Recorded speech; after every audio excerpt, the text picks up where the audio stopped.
Сәлем балалар, 3 сынып әдебиеттік оқу 27 сабақ нені үйрендім тақырыбы.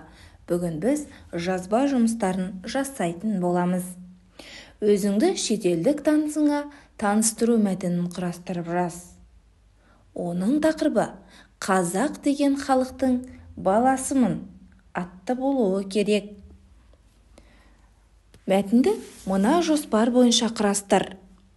Менің отаным Қазақстан, қазақ деген халқым бар, және осы елдің әдепті ұрпағымын. Балалар, жазба жұмысында мыналарды пайдалануыңа болады. Кең байтақ республика, табиғаты бай өлке, қазба байлықтары, дала даналары, өнер салт дәстүрлері. Тұманбай Молдағалиевтің қазақ деген халықтың баласымын өлеңіндегі ақынның ойы туралы жазуыңа да болады.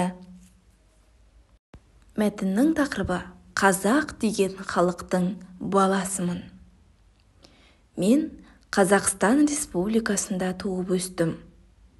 Қазақстан жер көлемінен әлем бойынша 9-шы орынды алады.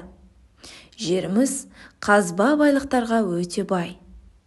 Қазақ халқы өте қонақжай, ашық көңіл, жомарт халық. Елімізде арнайы салт дәстүрлер қалыптасқан. Бұл салт дәстүрлер әлі күнге дейін сақталып келеді.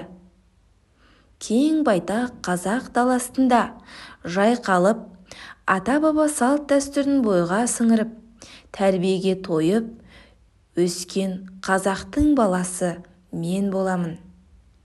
Қазақ баласы болып туылғаныма өте қуанамын.